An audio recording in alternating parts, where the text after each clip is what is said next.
This is lecture number 14 of ray optics और इस part में हम प्रिज्म के ऊपर डिस्कशन करेंगे। जितने भी कॉन्सेप्ट है सब कॉन्सेप्ट हम पढ़ेंगे और उसके ऊपर बेस्ड क्वेश्चन करेंगे। तो आइए हम स्टार्ट करते हैं प्रिज्म के बारे में। सबसे पहले हम डिस्कस करेंगे कि एंगल ऑफ प्रिज्म किसको कहते हैं। ये जो आप ए लिखते हैं एंगल ऑफ प्रिज्म, इसको कैसे डिफाइन करते हैं ये सुनिए। मान लेते हैं इस डायग्राम को देखिए। इस डायग्राम में देखिए, इस प्रिज्म पे लाइट रे आया, अंदर रिफ्रैक्ट हुआ, बाहर रिफ्रैक्ट हुआ।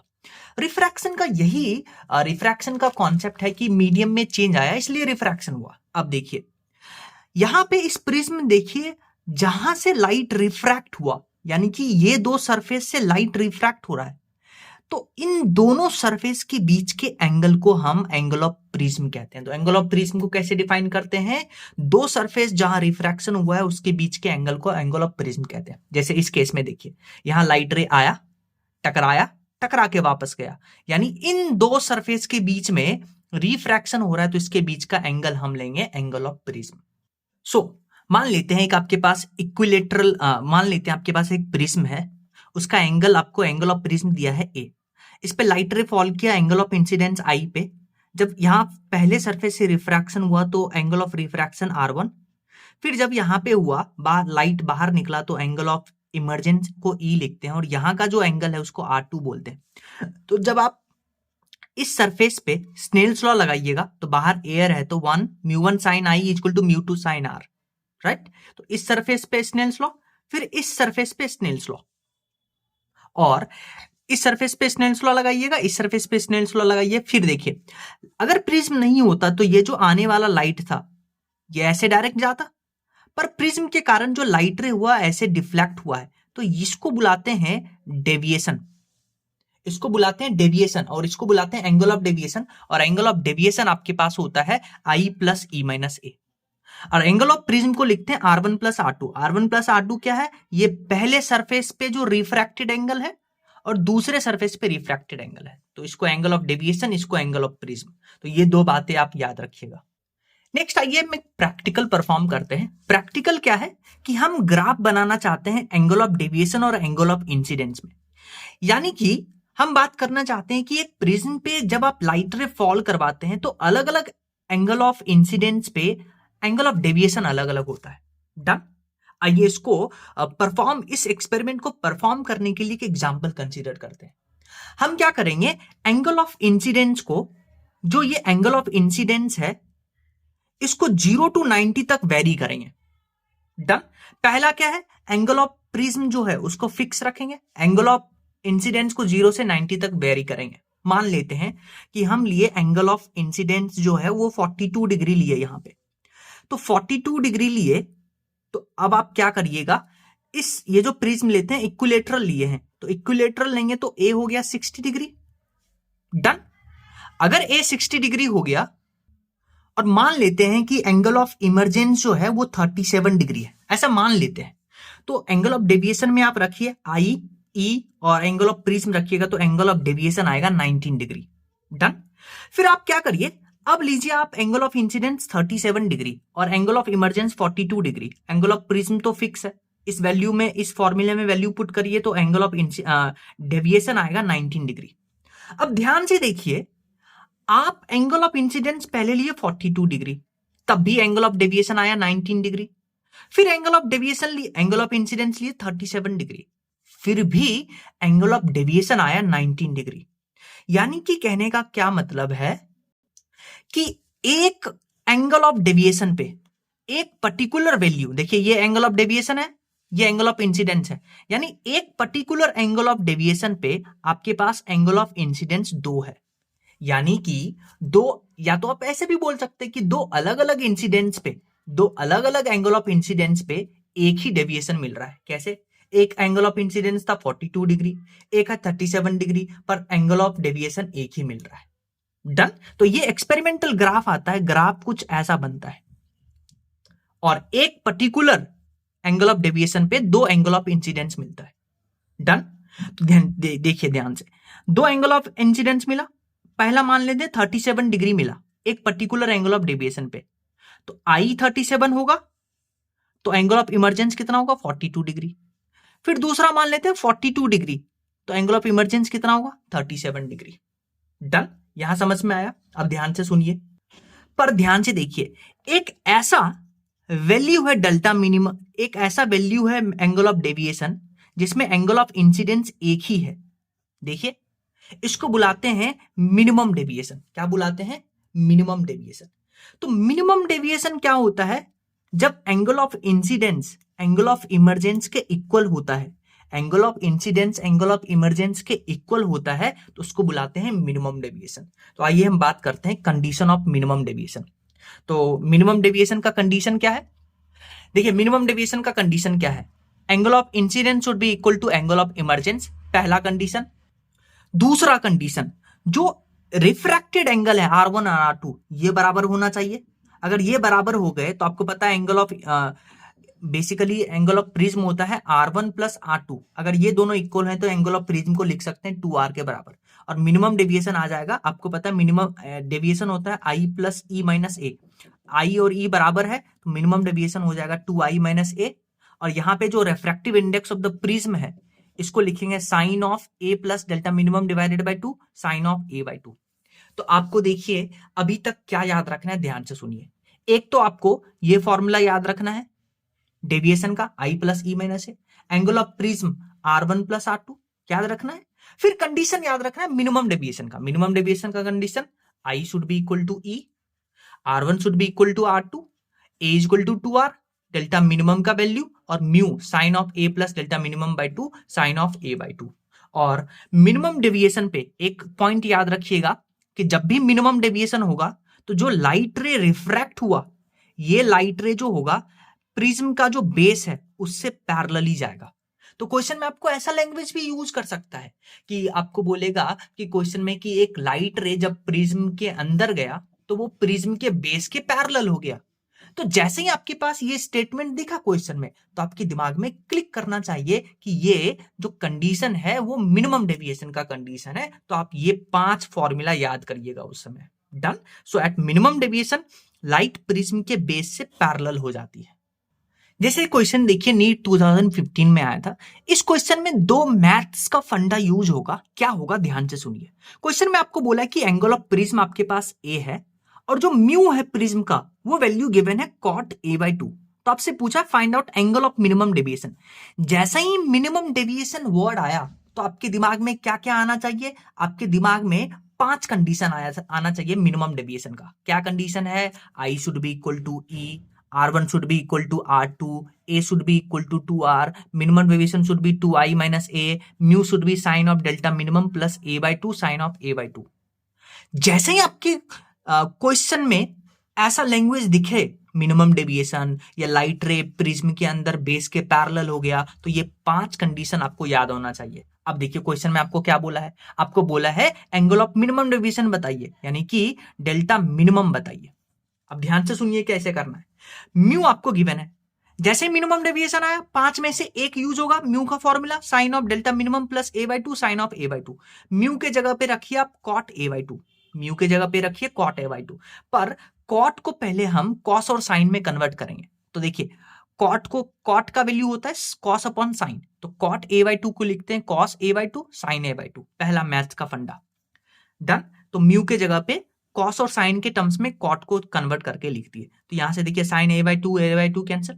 अब ध्यान से देखिए cos a by 2 यानी कि cos theta by 2, cos theta by 2 को हम लिखते हैं साइन 90 माइनस थीटा बाई 2।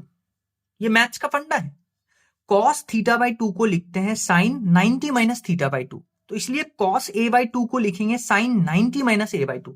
तो देखिए cos a बाई 2 को लिख दिए हम साइन 90 माइनस a बाई 2, ये तो कैंसिल हो गया, sine of delta minimum plus a by 2। Done. तो यहां से देखिए साइन साइन कैंसिल। आप अरेंज करिएगा तो आपके पास डेल्टा मिनिमम आ जाएगा 180 डिग्री माइनस 2 है। तो मैथ्स का 2 फंडा आना चाहिए। एक तो कॉट को कन्वर्ट करना है तो कॉट होता है कॉस अपॉन साइन, और कॉस थीटा बाई 2 होता है sine 90 minus theta by 2। Next concept discuss करते हैं पहले हम छोटा सा एक सिंपल सा कॉन्सेप्ट सीखते हैं जो हम बचपन के क्लास में पढ़ते हैं। देखिए, अगर आपके पास एक प्लेन मिरर है तो लाइट अगर जिस एंगल पे आता है तो उसी एंगल पे वो रिफ्रैक्ट होता है, और लाइट अगर प्लेन मिरर के परपेंडिकुलर आया तो लाइट रे उसी लाइन में वापस चला जाता है। यानी एंगल ऑफ इंसिडेंस अगर जीरो है तो एंगल ऑफ रिफ्रैक्शन भी जीरो होता है। ये मिरर का परपेंडिकुलर, ये मिरर का फंडा है। डन। अब देखिए, यही फंडा हम क्या करते हैं, हम क्या करेंगे, जो आपके पास प्रिज्म है उसके एक सरफेस को हम क्या कर देंगे, सिल्वर कर देंगे। अब हम केस पढ़ने जा रहे हैं सिल्वरिंग ऑफ प्रिज्म। देखिए, इसको समझने के लिए एक एग्जांपल लीजिए, नीट में आया हुआ है 2 बार। आपको बोला एक प्रिज्म है, उसके एक सरफेस को सिल्वर कर देते हैं। एंगल ऑफ प्रिज्म दिया है, म्यू ऑफ प्रिज्म दिया है। तो ध्यान से देखिए, आपको इस केस में क्या करना है, लाइट रे ड्रॉ करना है। मान लेते हैं इंसिडेंस लाइट आया, ये एंगल ऑफ इंसिडेंस पहले सरफेस से रिफ्रैक्ट हुआ, जब दूसरे सरफेस से वो जाएगा तो दूसरे सरफेस से जाएगा, ये सरफेस सिल्वर्ड है, तो जिस एंगल पे जाएगा उसी एंगल पे वापस आएगा। यानी कि जब लाइट रे इस सरफेस से टकराएगा तो टकरा करके वापस आएगा क्योंकि सिल्वर्ड हुआ है। तो क्वेश्चन में आपको बोला रे रिट्रेसेस इट्स पाथ्स, इसका मतलब है कि लाइट रे सिल्वर्ड सरफेस से परपेंडिकुलर टकराया और टकरा के वापस आया। यानी कि पाथ रिट्रेस हुआ है। इसका मतलब है कि ये जो सिल्वर्ड सरफेस है उस पे 90 डिग्री पे लाइट आया है, तो ये एंगल हो जाएगा आपके पास 90 डिग्री। ये angle 90 degree, angle of prism है 30 डिग्री, तो ये 90, ये 30, तो ये 60 होगा। ये टोटल 90, तो ये 60, तो ये 30 डिग्री होगा। आपसे पूछा है एंगल ऑफ इंसिडेंस बताइए, तो आप क्या करिए, इस सरफेस पे स्नेल्स लॉ लगाइए। जैसे ही आपको क्वेश्चन में दिखे कि प्रिज्म सिल्वर्ड किया गया है, कोई सा भी फॉर्मूला प्रिज्म का यूज नहीं करिएगा, आप सिंपल सा स्नेल्स लॉ लगाइएगा एंगल पहचान करके। तो यहां μ1 sin i, μ2 sin r, μ1 होगा 1 sin i, यहां हो गया μ2 √2, और यहां पे 30 डिग्री यानी कि sin 30 डिग्री आपके पास एंगल ऑफ इंसिडेंस आएगा। जैसे नेक्स्ट क्वेश्चन देखिए, इसमें बोला in the given situation if angle of incidence is 2a, यानी कि एंगल ऑफ इंसिडेंस आपको गिवन है 2a, और light retraces its path, then find out the mu of the material of the prism. यानी light गया silvered surface से टकराया और रिट्रेस कर गया। जैसे ही आपको ये वर्ड मिले, यानी कि ये जो एंगल होगा ये 90 डिग्री होगा।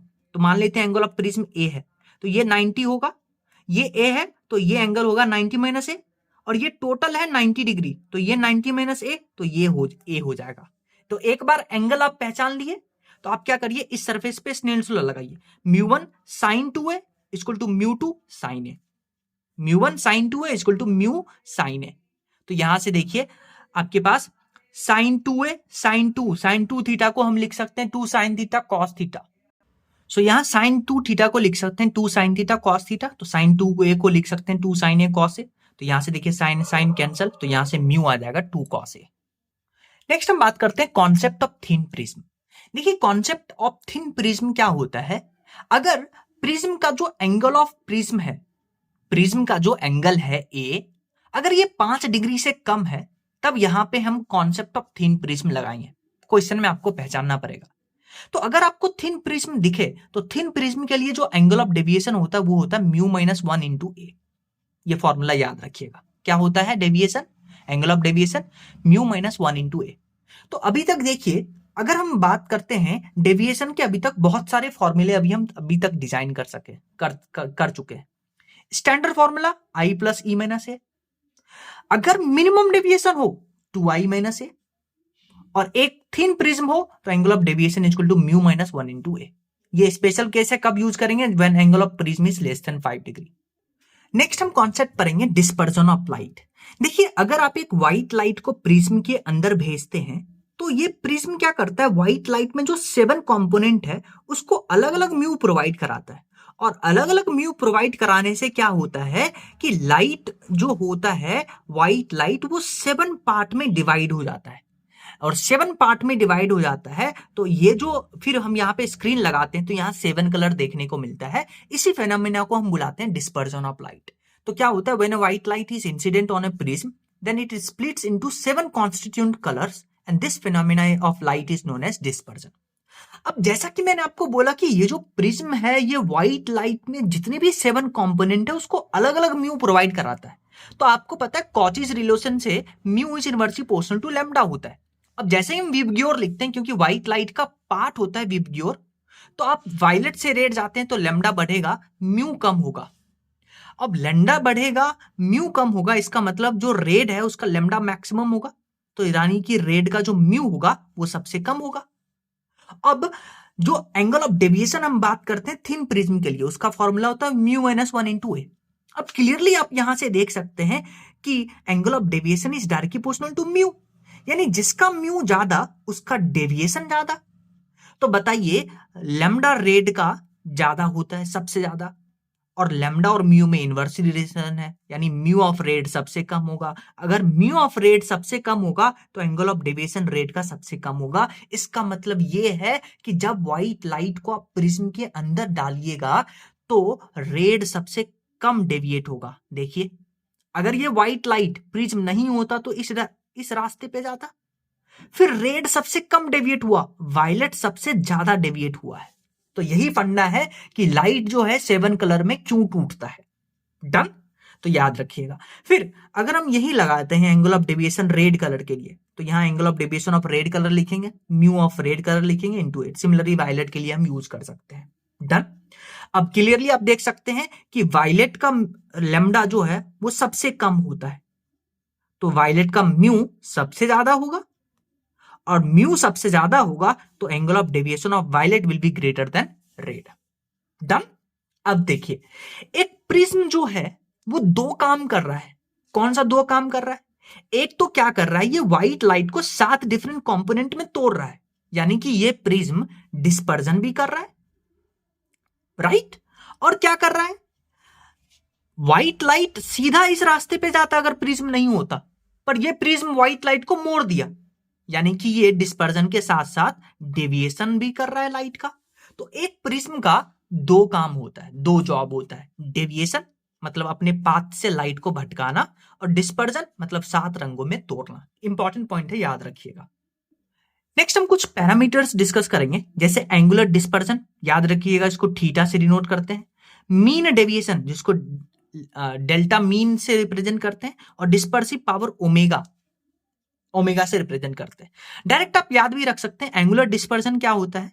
एंगुलर डिस्पर्जन थीटा जो होता है वो deviation of violet minus deviation of red colour होता है, और डेविएशन ऑफ वायलेट को लिखते हैं mu of violet minus 1 into A, और डेविएशन ऑफ रेड लिखेंगे mu of red minus 1 into A. जब आप इसको सब्सट्रैक्ट करते हैं तो एंगुलर डिस्पर्जन का फॉर्मूला होता है mu of violet minus mu of red into A. Similarly mean deviation को लिखते हैं mu of yellow minus 1 into A. Done. और डिस्पर्सिव पावर ओमेगा होता है dispersion, angular dispersion divided by mean deviation. तो angular dispersion mu of violet minus mu of red, दोनों का ratio लेंगे, ए से ए खत्म, तो फॉर्मूला ये आता है। ओवरऑल आपको यही तीनों फॉर्मूला आना चाहिए, पर हम एक बार इसको डिराइव भी कर लेते हैं। आइए सबसे पहले हम डिस्कस करेंगे एंगुलर डिस्पर्जन। देखिए एंगुलर डिस्पर्जन का मतलब होता है, देखिए डिस्पर्जन का मतलब फैलना, और एंगल मतलब कितने एंगल पे फैला। डिस्पर्जन का मतलब फैलना, किसका फैलना, व्हाइट लाइट जो 7 डिफरेंट कंपोनेंट में फैल रहे हैं, तो ये कितने एंगल में फैल रहे हैं उसको बुलाते हैं एंगुलर डिस्पर्जन। यानी कि वायलेट और रेड के बीच का जो एंगल है उसी को बुलाते हैं एंगुलर डिस्पर्जन। तो उसको कैलकुलेट करने के लिए क्या करेंगे, angular dispersion will be deviation of violet minus deviation of red. तो यहां से डेविएशन ऑफ वायलेट कलर को लिख सकते हैं mu of violet minus A, दोनों को माइनस करेंगे तो आपके पास एंगुलर डिस्पर्जन आएगा mu of violet minus mu of red into angle of prism. Done. फिर देखिए मीन डेविएशन, मीन बचपन से पढ़ते आते हैं। मीन क्या होता है, हाँ जितने भी टर्म है उसका सम करते हैं फिर ऐड करते हैं। तो मीन डेविएशन बात करते हैं तो violet plus red divided by 2, यानी कि deviation of violet plus deviation of red divided by 2। Deviation of violet का फॉर्मूला डालिए, डेविएशन ऑफ रेड का फॉर्मूला डालिए, डिवाइडेड बाय 2 करिएगा, तो आपके पास मीन डेविएशन आ जाएगा mu of yellow minus 1 into A. और म्यू ऑफ येलो आपको अगर क्वेश्चन में ना दे तो आप क्या करिएगा, mu of violet mu of red को ऐड करके डिवाइडेड बाय 2 कर दीजिएगा। नेक्स्ट हमारे पास टर्म है डिस्पर्सिव पावर, जिसको ओमेगा से रिप्रेजेंट करते हैं। ओमेगा क्या होता है? Angular dispersion divided by mean deviation, इस दोनों का रेशियो ओमेगा बुलाते हैं। तो थीटा आप पढ़ के आते हैं mu of violet minus mu of red into A, और मीन डेविएशन पढ़ते हैं mu of yellow minus 1 into A से ए खत्म, तो डिस्पर्सिव पावर ओमेगा आ गया mu of violet minus mu of red upon mu of yellow minus 1। Done. अब देखिए दो इंपॉर्टेंट टर्म है जिसपे बहुत बार नीट में क्वेश्चन आया है। एक इंपॉर्टेंट टर्म आपको मिलता है डिस्पर्जन विदाउट डेविएशन, और एक मिलता है डेविएशन विदाउट डिस्पर्जन। आप इस टर्म पे याद रखिए, इस टर्म को पकड़िए, विदाउट डेविएशन। डेविएशन क्या होता है? डेल्टा। यानी विदाउट डेविएशन मतलब डेविएशन नहीं हो रहा है। तो डेविएशन नहीं होगा तो यहां क्या करिएगा, दो प्रिज्म को उल्टा अरेंज करिएगा, इस प्रिज्म का डेविएशन प्लस इस प्रिज्म का डेविएशन, दोनों को ऐड करके 0 के बराबर कर दीजिएगा। आपके पास जो भी पूछेगा आ जाएगा। कैसे? इस प्रिज्म का डेविएशन कैसे लिखिएगा? इस प्रिज्म का मान लेते हैं μ1 है, इसका μ2 है। इस प्रिज्म का डेविएशन लिखिएगा mu of this prism minus 1 into angle of this prism. Done. Similarly इस प्रिज्म का लिखिएगा डेविएशन μ2 माइनस 1 इंटू A2। फिर दोनों को ऐड करिएगा 0 के बराबर। तो देखिए दोनों को ऐड करके 0 के बराबर कर दिए, इस टर्म को इधर लेके आइएगा, तो आपसे अब जो भी पूछेगा आप आंसर कर दीजिएगा। सिमिलरली आपके पास टर्म आता है deviation without dispersion. Without dispersion मतलब डिस्पर्जन नहीं हो रहा है, 7 रंग नहीं टूट रहे, तो डिस्पर्जन नहीं हो रहा है। तो दो प्रिज्म को उल्टा अरेंज करिए, इस प्रिज्म का थीटा लिखिए प्लस इस प्रिज्म का थीटा लिखिए, उसको 0 के बराबर कर दीजिए, यानी theta net will be equal to 0। और थीटा का फॉर्मूला आप पर क्या है, क्या होता है? Mu of violet minus mu of red into angle of prism. तो आप इस प्रिज्म के लिखिए, इस प्रिज्म के लिए लिखिए, तो इस प्रिज्म के लिए mu of violet 1 mu of red 1 into A1। फिर सिमिलरली इस प्रिज्म के लिए यहां 2 यहां 2 यहां 2 mu of violet 2 minus mu of red 2 into A2। दोनों को ऐड करके 0 के बराबर करिएगा। देखिए दोनों को ऐड करके 0 के बराबर कर दिए, इस टर्म को इधर लेके आइए, जो पूछेगा आप आंसर करिए। जैसे आप इस क्वेश्चन को देखिए, 2 बार क्वेश्चन आया है। आपको बोला कि एक थिन प्रिज्म है, क्वेश्चन में आपको बोला है एक थिन प्रिज्म का एंगल ऑफ प्रिज्म गिवन है 15 डिग्री और μ1 उसका गिवन है 1.5, और इसको बोलता है इसको कंबाइन करते हैं एक दूसरे प्रिज्म के साथ जिसका रिफ्रैक्टिव इंडेक्स है 1.75, और उसका आपको एंगल ऑफ प्रिज्म निकालना है। कब? जब दोनों combination it produces dispersion without deviation. देखिए आपके पास टर्म क्या आया? Dispersion without deviation. तो आप ये विदाउट वाला टर्म पढ़िए। विदाउट डेविएशन मतलब हाँ, delta 1 plus delta 2 will be equal to 0, और डेल्टा 1, डेल्टा का वैल्यू क्या होता है? Mu of mu minus 1 into A. तो आप पहले प्रिज्म के लिए लगाइए म्यू माइनस 1 इंटू ए, यानी 1.5 minus 1 into 15 degree is equal to दूसरे प्रिज्म का 1.75 माइनस 1 इंटू A2 निकालना है। दोनों को आप इक्वेट करिएगा, A2 आराम से आ जाएगा।